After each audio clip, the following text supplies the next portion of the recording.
मैं परदेश से लाखों रुपए भेजता रहा मगर घर लौटा तो देखा कि मेरी फूल सी बेटी मेहमानों के झूठे बर्तन धो रही थी और मेरी पत्नी को घर के पिछले हिस्से में बनी एक अंधेरी कोठरी में बंद कर दिया गया था। जिस माँ के चरणों में मैंने अपनी कमाई का एक एक पैसा रख दिया, उसी माँ ने मेरे पीछे मेरे ही परिवार को दाने दाने के लिए मोहताज कर दिया था। अक्सर हम कहते हैं कि माँ की ममता अनमोल होती है, उसका कोई मोल नहीं होता। लेकिन क्या हो जब वही ममता पक्षपात में बदल जाए? क्या हो जब एक माँ अपने ही बेटे के घर को उजाड़ने की वजह बन जाए? मेरा नाम केशव है और मैं पेशे से एक ट्रांसपोर्ट का काम करता हूँ। मेरा काम ऐसा था कि मुझे महीनों घर से दूर सड़क पर ट्रक के साथ बिताना पड़ता था। धूप बारिश ठंड सब कुछ सहकर मैं सिर्फ इसलिए मेहनत करता था ताकि मेरे गांव में रहने वाला मेरा परिवार, मेरी पत्नी सुमित्रा, मेरी 5 साल की बेटी गुड़िया और मेरी माँ सुख से रह सके। पिताजी के गुजरने के बाद मैंने बहुत कम उम्र में घर की जिम्मेदारी अपने कंधों पर उठा ली थी। मेरी माँ कांता देवी मेरे लिए भगवान का दूसरा रूप थी। सुमित्रा से मेरी शादी माँ की मर्जी से ही हुई थी। सुमित्रा एक बहुत ही सीधे साधे और गरीब परिवार से थी। शादी के शुरुआती दिनों में सब कुछ ठीक था, लेकिन असली समस्या तब शुरू हुई जब मेरे काम का दायरा बढ़ा और मुझे लंबे समय के लिए दूसरे राज्यों में जाना पड़ा।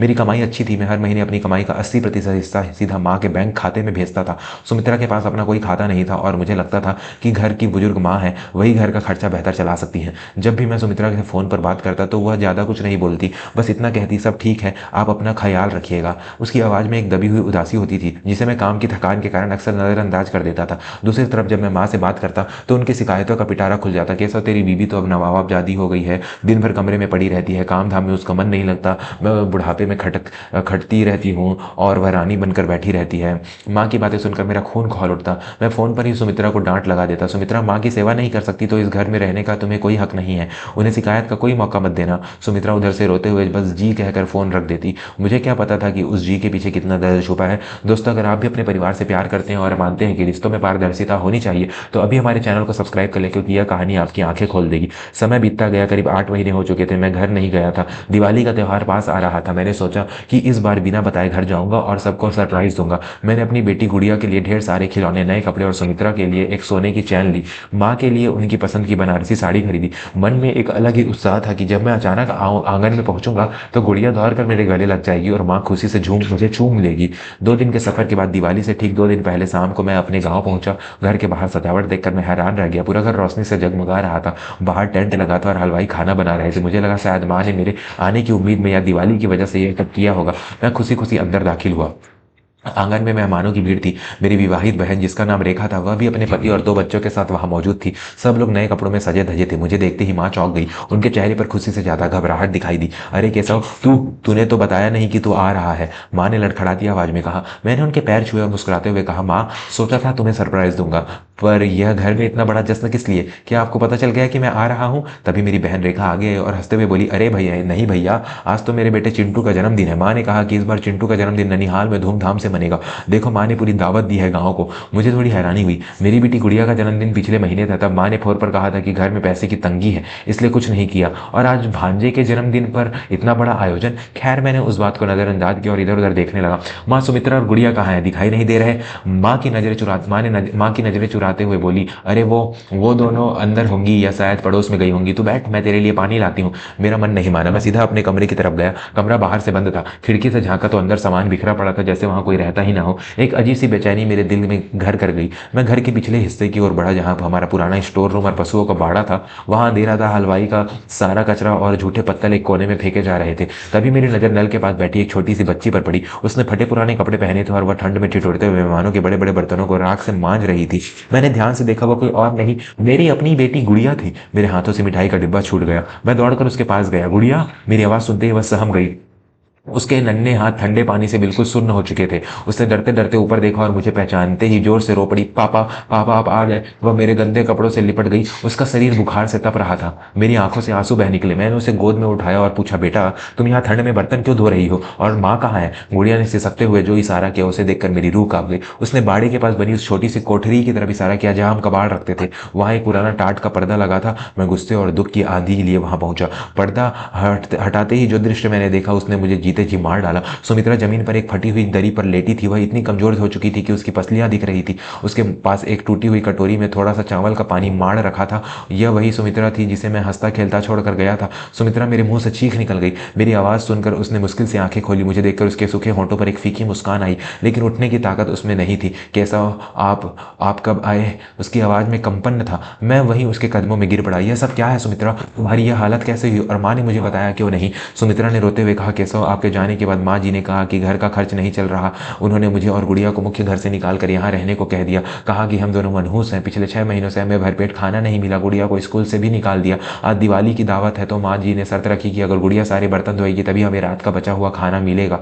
मेरा दिमाग सन्न रह गया। मैं हर महीने 50,000 रुपये भेजता था। गाँव के हिसाब से यह रकम बहुत बड़ी थी और यहाँ मेरी पत्नी और बच्चे चावल के पानी पर जिंदा थे। मैं गुस्से में अंधा होकर उठा। मैंने गुड़िया को गोद में लिया और सुमित्रा को सहारा देकर उठाया। हम तीनों मुख्य आंगन की ओर बढ़े जहाँ जश्न चल रहा था। आंगन में मेरी बहन रेखा अपने बेटे को केक खिला रही थी। मैं मेहमानों हंस हंस कर बातें कर रही थी। मेरी बेटी और नाती के लिए मैं जान भी दे दूं, माँ किसी रिश्तेदार से कह रही थी। तभी मैंने जोर से लात मारकर वहां रखा एक टेबल गिरा दिया। बर्तनों के गिरने की तेज आवाज से सन्नाटा छा गया। संगीत बंद हो गया। सबकी नजरें मुझ पर, मेरी बीमार पत्नी और कांपती हुई बेटी पर टिक गई। माँ मुझे देखकर घबरा गई। कैसा यह तू इस चुड़ैल को यहाँ सबके सामने क्यों लाया है? मैंने सुमित्रा को कुर्सी पर बैठाया और माँ की तरफ बढ़ा। मेरी आंखों में वह आदर नहीं, अब सिर्फ आग थी। माँ यह चुड़ैल नहीं, इस घर की लक्ष्मी है, और जिसे आप चुड़ैल कह रही हैं उसकी यह हालत किसने की? मेरी आवाज़ इतनी तेज थी कि पूरा मोहल्ला सुन रहा था। माँ ने पैतरा बदला। अरे बेटा, तू थका हुआ आया है, तुझे नहीं पता ये औरत बहुत चालाक है। यह खुद ही वहाँ जाकर रहने लगी ताकि मुझे बदनाम कर सके। मैंने तो इसे कितना समझाया। बस, मैंने चीख कर कहा, बस करो माँ, और कितना झूठ बोलोगी? मैंने अभी देखा है कि मेरी 5 साल की बच्ची जूठे बर्तन धो रही थी। क्या यह भी इसने खुद किया? मैं हर महीने आपको 50,000 रुपए भेजता था। 8 महीने में 4 लाख रुपए भेजे मैंने। कहाँ गए वो पैसे? मेरी बेटी के तन पर कपड़े नहीं हैं और आपकी नाती के जन्मदिन पर हजारों खर्च हो रहे हैं। मेरी बहन रेखा बीच में बोल पड़ी। भैया, आप माँ से ऐसे कैसे बात कर सकते हैं? माँ ने ही तो हमें पाला है, और अगर उन्होंने मेरे बेटे के लिए थोड़ा खर्च कर भी दिया तो क्या हुआ? आप तो लाखों कमाते हो ना। मैं रेखा की तरफ मुड़ा। हाँ, मैं कमाता हूँ, लेकिन मैं अपनी पत्नी और अपनी बच्ची का पेट काट कर तुम्हारे बेटे की अयासी के लिए नहीं कमाता। रेखा, क्या तुम्हें शर्म नहीं आई? तुम भी एक माँ हो। तुम्हारे सामने तुम्हारी भाभी भूखी बैठी थी, तुम्हारी भतीजी बर्तन मांज रही थी और तुम यहाँ केक काट रही थी। रेखा की नजरें झुक गई, लेकिन माँ अभी भी हार मानने को तैयार नहीं थी। तो जोरू का गुलाम हो गया है केशव। तुझे अपने माँ और बहन पर प्यार नहीं दिखता? यह औरत तुझे मुझसे अलग करना चाहती है। इसने जरूर तुझसे फोन पर चुगली की होगी। मैंने जेब से अपना फोन निकाला और बैंक के मैसेज दिखाए। इसमें कुछ नहीं कहा माँ, इसने तो मेरी इज्जत रखने के लिए अपना मुंह तक नहीं खोला। लेकिन यह देखिए, यह मैसेज है। हर महीने पैसे आपके खाते में आए हैं और आज इसी वक्त मैं आपसे हिसाब मांगता हूं। मुझे मेरे 4 लाख रुपए का हिसाब चाहिए, अभी के अभी। रिश्तेदार अब आपस में कानाफूसी करने लगे। हे भगवान, कांता ने अपने ही बेटे के साथ ऐसा किया, बहू को भूखा मार दिया। कैसी माँ है ये? माँ का चेहरा पीला पड़ गया था।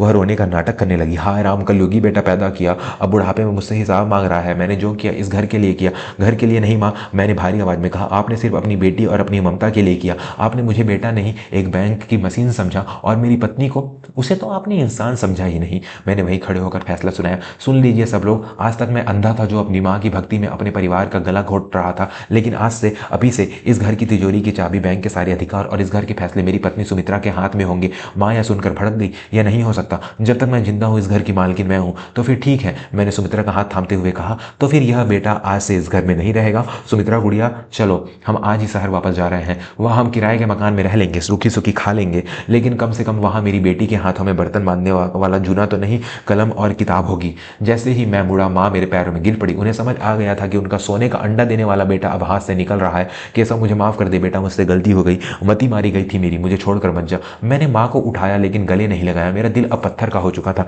मैंने कहा, माँ गलती सुधारी जा सकती है, लेकिन नियत नहीं। आपने मेरी बेटी का बचपन छीना है, मेरी पत्नी की सेहत छीनी है।